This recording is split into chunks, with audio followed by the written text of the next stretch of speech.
My son changed the locks while I was at the hospital, but forgot the house was still in my name.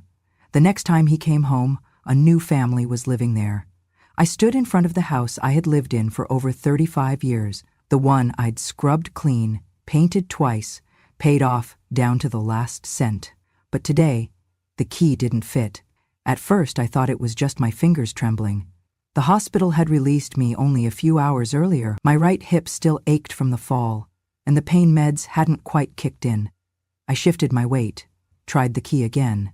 It slid in this time, but didn't turn. I looked up. The doorknob was different, shinier. The old one had a little scratch from when Daniel, my son, tried to carve his name into it with a house key when he was 7. That scar was gone now. This handle had no memory. I rang the bell. Nothing. No sound. I stepped back and noticed the doorbell itself had been replaced, too. New frame, new casing, a different chime. Still, I waited. The sun was hot above me. The concrete under my feet cracked from too many summers. I pressed the doorbell again, holding my breath like I had so many times before when Daniel was little, hoping he'd come running, grinning, calling Mom. This time, the door didn't open, so I called his cell. The screen glowed, Daniel Mobile. He answered on the 3rd ring. Hello? Daniel, I said, trying to steady my voice. It's me. I'm outside. The key, your key, it doesn't work. A pause. Who is this? It's Mom, I said softly. I just got back. They discharged me this morning. I took a cab straight home. He cut me off. I'm sorry, he said, and his voice was flat, distant, like a stranger reading from a script. I don't know who this is, but my mother passed away 3 weeks ago.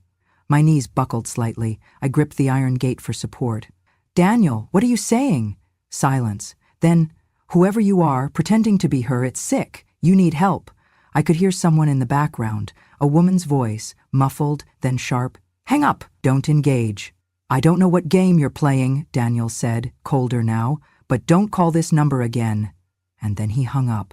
I stood there, phone still against my ear, hearing nothing but the empty dial tone. 3 weeks ago, that's when I was admitted to the hospital. A neighbor had found me lying on the bathroom floor after I slipped and hit my head on the sink. The EMTs said I was lucky. My hip was fractured, not shattered. I'd be walking again within a month, they promised. No one visited me. Not Daniel, not his wife, not even a text. But I had told myself they were busy, probably didn't even know I was in the hospital, that when I came home, things would return to normal. That illusion ended now, right here, under this sky, in front of the house I had cleaned after flu seasons, after birthday parties, after heartbreaks. The house I had once mortgaged again to pay for Daniel's braces. The house where I'd stayed up sewing his Halloween costumes by hand. Now, I wasn't even allowed inside. My hands were shaking. A neighbor passed by on a bike, nodding politely, unaware that the woman standing at the gate, dressed in clean slacks and a wrinkled cardigan, had just been declared dead by her only child. The lock gleamed at me, unbothered. The porch light had been changed too, motion sensor now. I stepped back and it blinked on. Bright, harsh, cold. Like him, like Daniel, the boy I had nursed through asthma attacks, the boy I had taught how to ride a bike in this very driveway, the boy I had fed, clothed, loved, and who now refused to acknowledge I existed. I didn't cry. I wish I could say I did, that I collapsed right there, weeping into my handbag like some tragic figure in a made-for-TV movie. But I didn't. I stood up straighter. I put the phone back in my purse, and I stared at the house until my feet stopped trembling. Inside those walls was my chair, my recipes, my wedding photo, the quilt I made when I was pregnant with Daniel, folded neatly at the foot of the guest bed. But I wasn't welcome anymore. He had changed the locks, and in doing so changed something else, something deeper, more permanent. I turned away. My reflection stared back at me from the dark glass of the living room window, an old woman with tired eyes and a cane.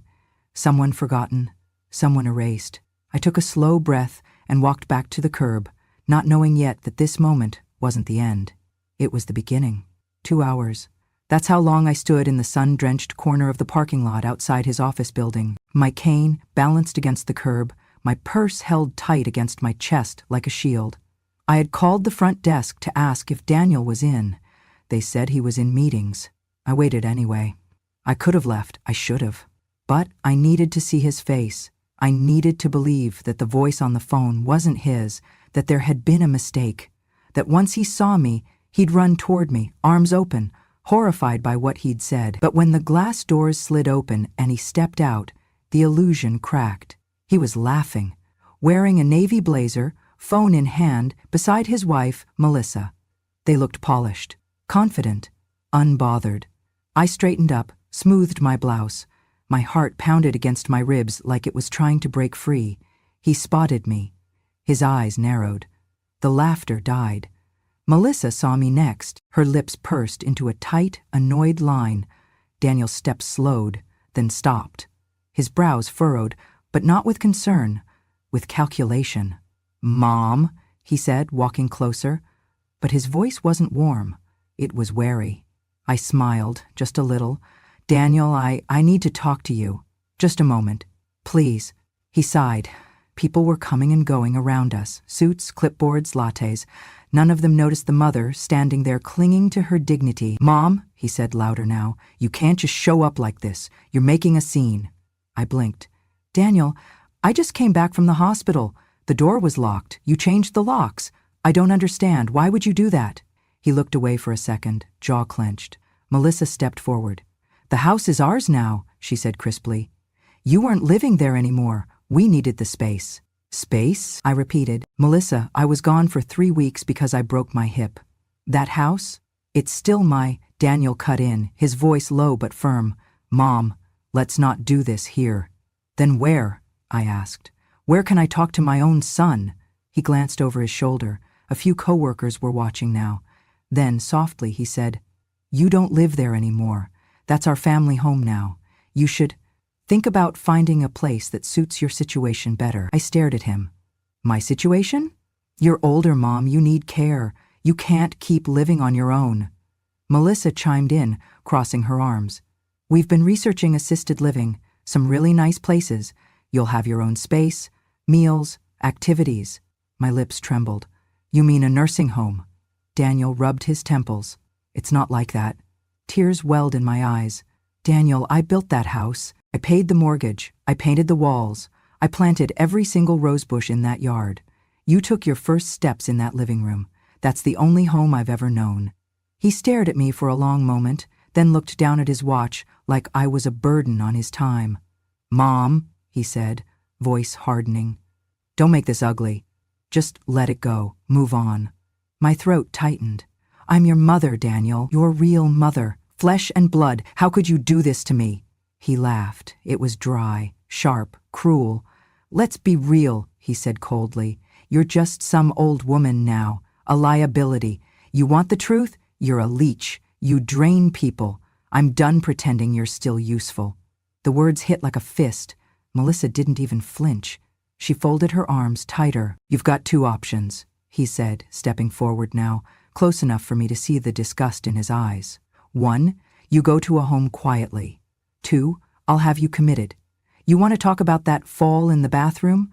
I'll tell them you're unstable, that you forgot where you were, that you hallucinate." My heart stopped. He leaned in. "They'll believe me. I have power of attorney, remember?" My knees buckled. I reached for the cane. Melissa stepped forward. "Daniel, let's go," she snapped. "We're late." And then, as she brushed past me, she pushed. Not hard, but enough. My feet tangled. I slipped, fell. The concrete scraped my palms.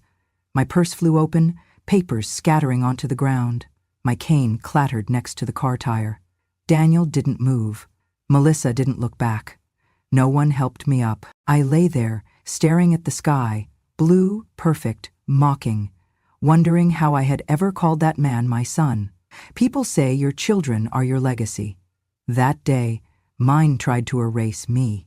The motel room smelled faintly of bleach and old pine cleaner, a mix that clung to the curtains and settled into the rough bedspread like memories that refused to fade. I sat on the edge of the bed, my cane propped against the chipped nightstand, and pulled the old leather folder from my bag, the one with the cracked corners and the faint scent of lavender oil I used to dab on letters decades ago. Inside were the papers that had traveled with me through every season of my life. I unfolded them slowly, the creases deep from years of being untouched. Yellowed utility bills, a copy of my nursing license, long expired but still bearing my maiden name, the deed to the house, my house, and beneath it all a photo. Daniel at age 4, smiling with chocolate on his chin and both hands clutching a teddy bear I'd rescued from a church sale for 50 cents. I hadn't meant to cry, but there it was. Hot, silent grief spilling from the corners of my eyes as I stared at that child. The one who used to call me Mama with sticky fingers and a runny nose. The one who used to beg for one more bedtime story, even after I'd worked a double shift and my legs throbbed like they were filled with gravel. The pain of what had happened outside that office building burned in my chest, but it wasn't the worst pain I'd known. No, that came years before, when I was 32 and a widow. Daniel's father died in a factory collapse. The scaffolding buckled. He was buried beneath steel and silence. They brought me his wedding ring in a plastic bag and told me he hadn't felt a thing. They didn't know what came after, a mortgage I couldn't afford, a toddler who didn't understand death, and a future that shrank like cold fabric in the wash. I took night shifts at the hospital, wiped blood from tile floors, held the hands of dying strangers while my son slept 2 rooms away, unaware that his mother had learned to cry without making a sound.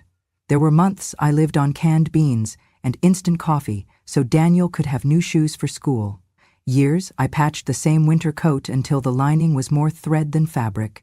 And then, the house. It wasn't much. A 1-story with squeaky floors and cracked baseboards. But it was ours. I put down the deposit with the money I earned sewing extra shifts together like seams in a wound. I painted the walls myself, planted roses along the walkway despite the arthritis that had started to settle into my knuckles. I remember the day we moved in. Daniel was 8.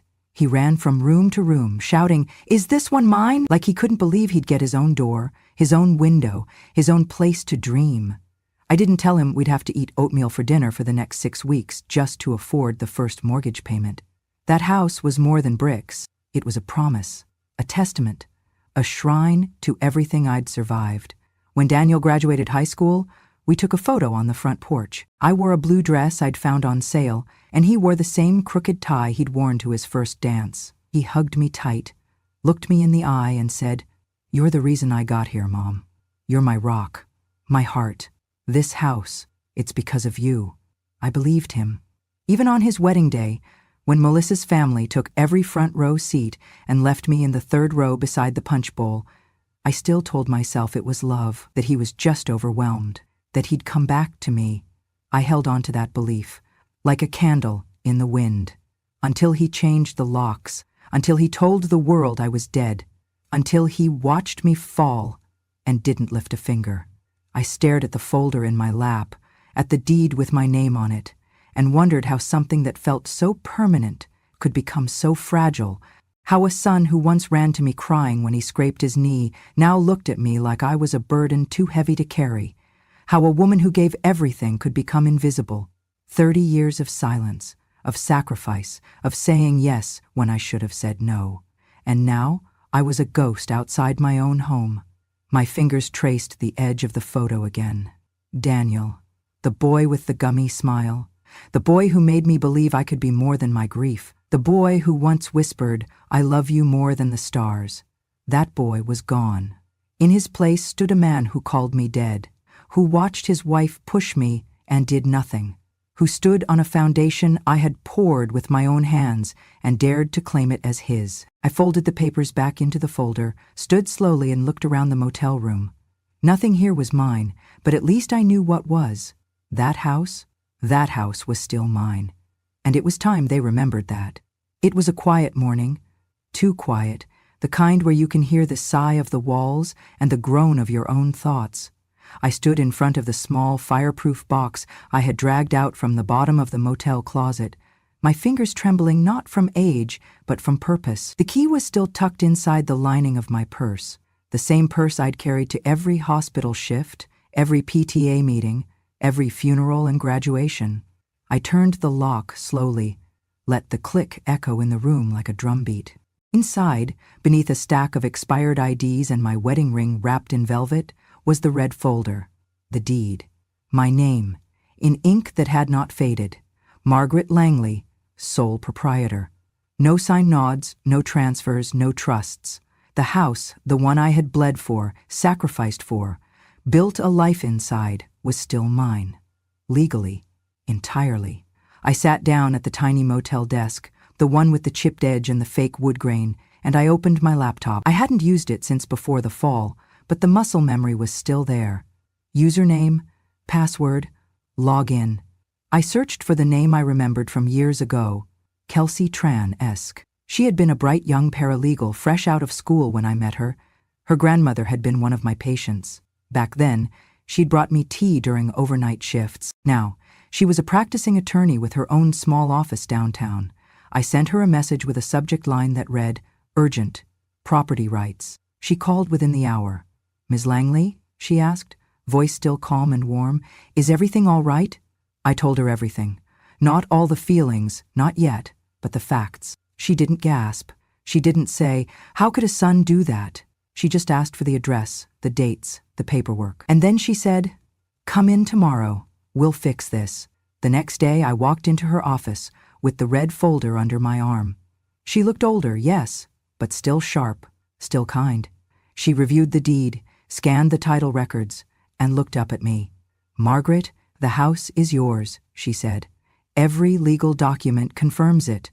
There's no transfer, no co-ownership, no lien. If he changed the locks and claimed possession, he committed unlawful occupation. We can file for immediate action." I nodded slowly. "I want the locks changed," I said. "I want a new tenant." She tilted her head. "Are you sure?" "Yes," I replied. "I'm not going back there to live, but I won't let him take what isn't his." She drew up the paperwork that day. First, the termination of any prior powers of attorney. Then, a cease and desist letter, a formal notice of property reclamation, and finally, my favorite part, a public rental listing, charming 3-bedroom home available immediately for rent, quiet neighborhood, ideal for respectful, family-minded tenants, preference given to single parents or multi-generational households. Must appreciate rose gardens. Kelsey smiled when she read it back to me. "Anyone in mind?" "Someone who still knows what a home is," I said. "Not just a place to sleep or decorate, but a place you honor." That afternoon, the papers were filed with the city. The letters were couriered to Daniel's workplace and his last known address. Within 72 hours, my locks would be replaced, the house would be legally reclaimed, and Daniel, he would be served. I sat in Kelsey's office long after the documents were signed, staring out the window at the courthouse across the street. My reflection looked back at me. Older, yes, but no longer trembling. There was steel in my shoulders again. He thought I'd fade, that I'd shrink in shame and shuffle into the shadows. But he forgot one thing. That house wasn't his inheritance. It was my backbone. It had held me through winters with no heat, summers with no air conditioning, nights with no sleep. It had held my grief, my pride, my son's laughter, and now it would hold justice. And I? I was no longer asking to be let back in. I was taking back the keys. It was a warm Sunday afternoon, the kind that smelled faintly of cut grass and distant barbecue smoke. The kind of day that once meant lemonade on the porch, crossword puzzles in the shade, and Daniel's laughter echoing down the hallway. But not this Sunday. This Sunday, Daniel came home and found it no longer was. I wasn't there to see it in person, but the new tenant, Mr. Thompson, called me later with a tone caught somewhere between politeness and disbelief. He was banging on the door like he expected it to open by magic, he told me. Didn't even knock first, just started twisting the handle like it belonged to him. It didn't, not anymore. Earlier that week I had signed the rental agreement. Mr. Thompson was a retired school principal, widowed, raising his teenage grandson. He'd seen the ad, called me with a voice that reminded me of an old radio announcer. Respectful, calm, honest. I liked him instantly. When I handed him the keys, he had tears in his eyes. "Are you sure?" he asked. "This is a beautiful home." "I'm sure," I said. "Just treat it like it mattered to someone once." And now, only 5 days later, Daniel stood outside that same house, dumbfounded to find the lock no longer obeyed him. The gate had been changed too. New keypad, new code, no more click of a familiar latch. He stood there in his crisp button-down shirt and sunglasses, still dressed like he had a reputation to protect. He pressed the doorbell, and it sang out a gentle chime. The door opened. Mr. Thompson looked him up and down calmly. "Can I help you?" he asked. Daniel blinked. Yeah? I'm here to see my mom." There was a pause. Mr. Thompson smiled. "She doesn't live here." Daniel's voice shifted. "This is my house." "No," Mr. Thompson replied, still pleasant. "This house belongs to Margaret Langley.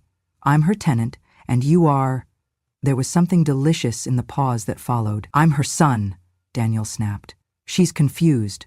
I don't know what kind of scam—" "I don't think she's confused at all," Mr. Thompson said, folding his arms. Daniel tried to peer past him. The living room was visible through the open door. Same bay windows, same wooden floors, but the furniture was different.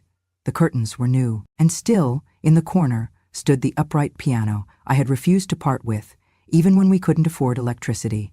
I'd taught Daniel to play Twinkle, Twinkle, Little Star on those very keys, and there, on the shelf above the fireplace, sat a frame, a photo of me in my garden, holding a basket of roses, and beside it, the embroidered sign I had stitched by hand 27 years ago, "Bless this home." He stared at it. For a moment his mouth hung open. Then the anger came. "What the hell is this?" he snapped. "Where's my mom? Where's my stuff?" Mr. Thompson raised an eyebrow. "Nothing of yours was here.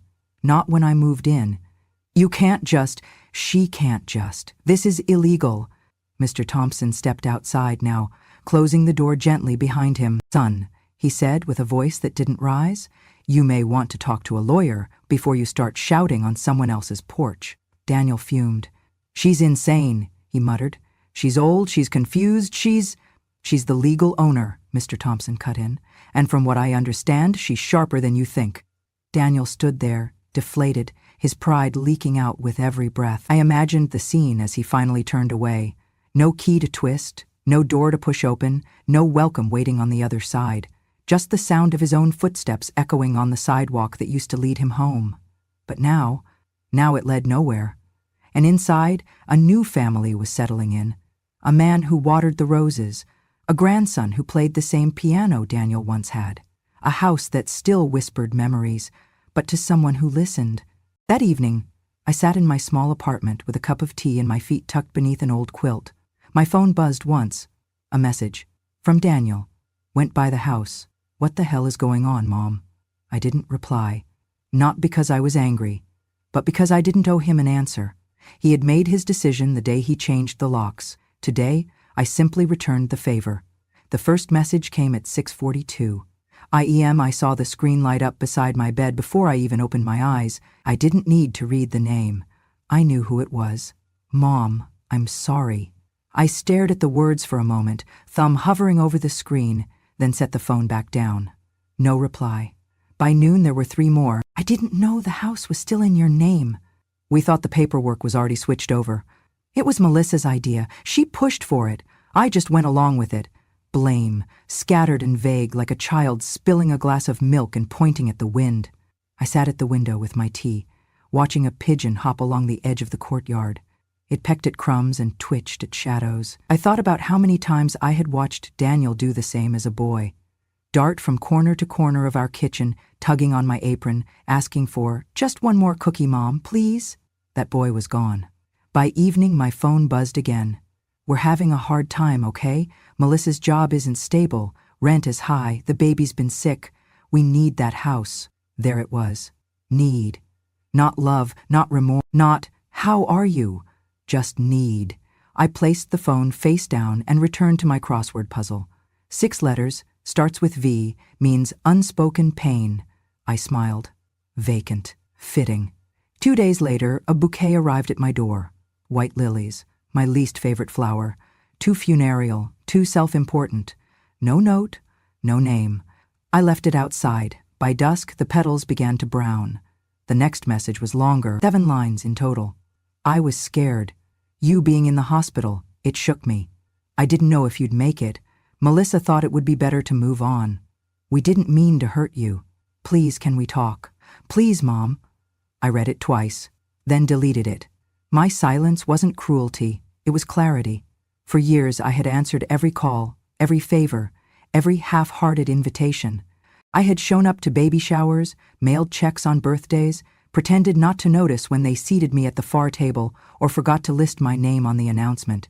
I had excused and absorbed and swallowed more than any heart should have to, and still, when I lay in a hospital bed alone, he didn't come. But now that the locks had changed for him, now that someone else stood where he thought he'd plant his flag, now he remembered my number. I didn't reply to the 7th message either. I let the bouquet rot on the welcome mat of someone else's house. I brewed tea with honey, curled beneath my quilt, and read a novel with no mother character. Just a woman, whole, flawed, free.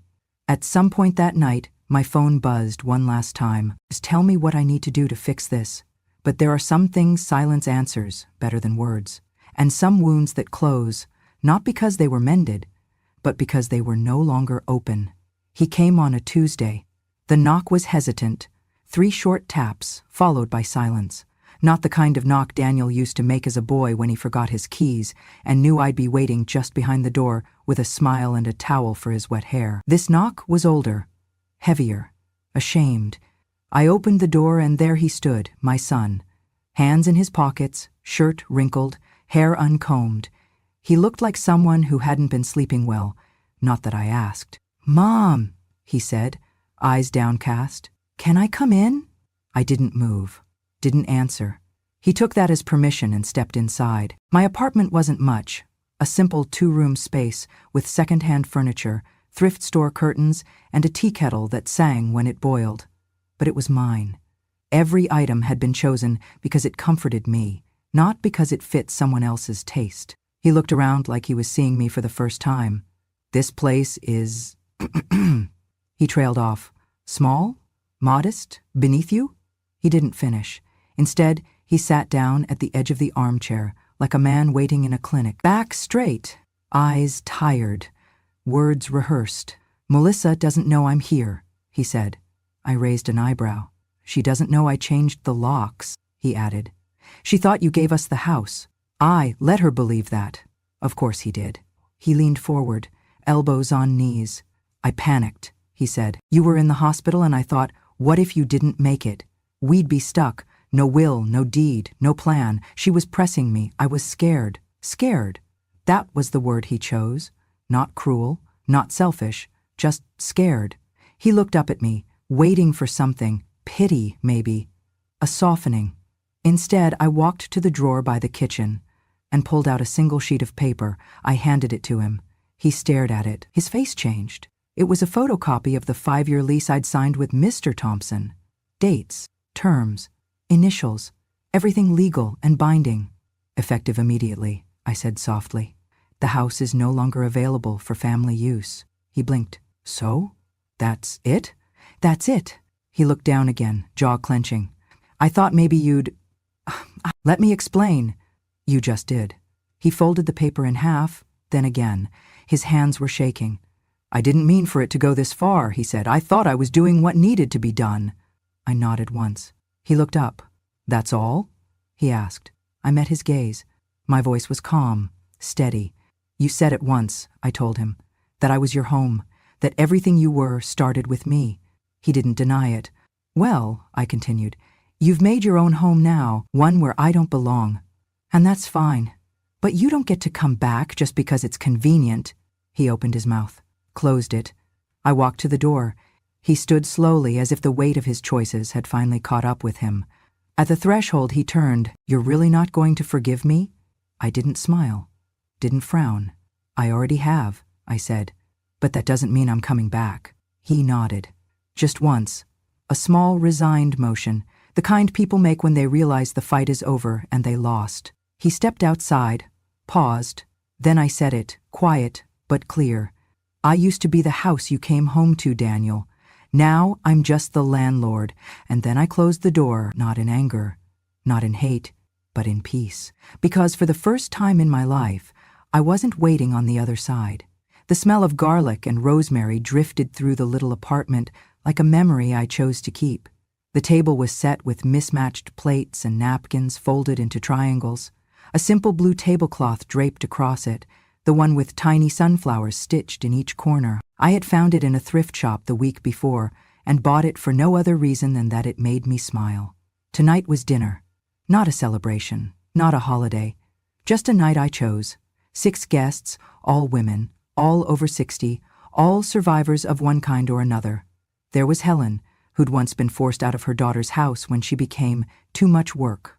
There was Darlene, whose son sold her car without asking and told her she was safer not driving. There was Estelle, whose only crime had been outliving her usefulness in a family that valued appearances over people. And then there was me. We brought dishes like offerings to an altar, warm bread, roasted vegetables, lemon cake. Someone brought wine, someone else brought tears. No one apologized for either. The apartment filled with the sounds I'd missed for years. Forks clinking, laughter that went unshushed, stories told without fear of judgment. No one asked for permission to speak. No one waited to be acknowledged. For once, we weren't being hosted. We were simply seen. After dinner, I brought out the old teapot, the one Daniel used to call the genie lamp. It still whistled when it boiled. The sound made someone laugh and someone else cry. We sat under the string lights I had taped across the ceiling beams. Not fancy, but warm. Intimate, like fireflies in a jar. Helen raised her glass. "To the forgotten," she said. Estelle added, "To the ones who were asked to leave the house, but never left the love." I smiled, and I raised my own glass. To the women who were told they were too much, too loud, too old, too expensive, and to the truth they carry quietly. We clinked, and I felt something rise in my chest. Not sadness, not rage, something lighter, peace. After they left, I stood in the doorway for a long time, watching the hallway go still. The scent of roasted garlic lingered on my sleeves. I breathed it in like perfume. The next morning, I woke early. No alarm, no demand, just birdsong, the soft kind that slips through cracked windows and lands gently on your skin. I made coffee, sat on the small balcony with a blanket around my shoulders. The world moved without me needing to chase it. For once, I wasn't proving anything. I wasn't Daniel's mother, or anyone's burden, or a woman waiting to be let in. I was simply Margaret, owner of a house I no longer lived in, but still owned, landlord, survivor, friend, a woman who had once been erased and then redrawn by her own hand. Later that afternoon, I walked to the bookstore, browsed without rushing, bought a novel I'd never heard of just because the cover was blue and peaceful. I stopped by the flower stand on the way home and bought myself tulips, yellow, bright, alive, the kind no one had to send out of guilt. When I got home, I placed them in a chipped glass vase and set them by the window. And then I sat, not because I was tired, but because I finally could. If you've ever been called a burden, not to your face, of course, not always. Sometimes it's said with a sigh when you ask for a ride to the doctor.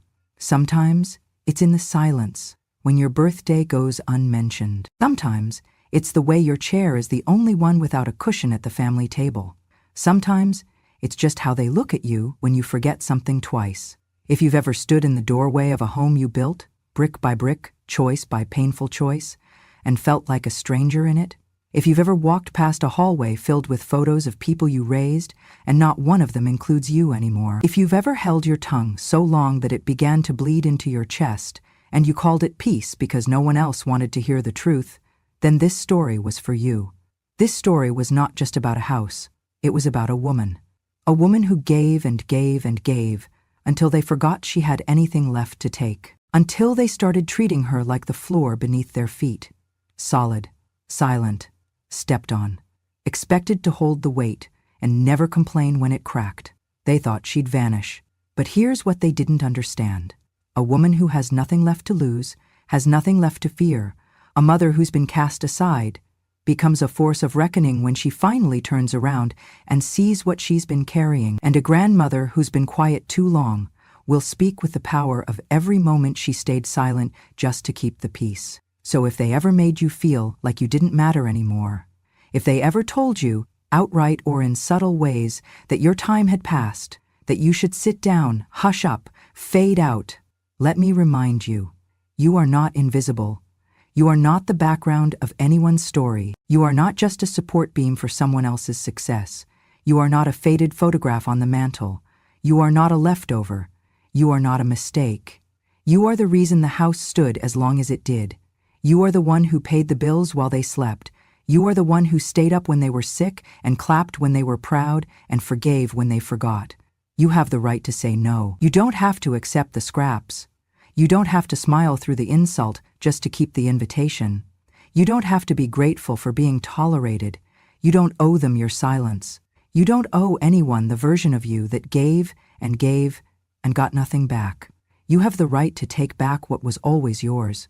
Your voice, your story, your place at the table, your name on the deed, your photo on the wall, your seat in the center, not the sidelines. And maybe, most importantly of all, you have the power to rewrite your ending. Sometimes it comes with shouting.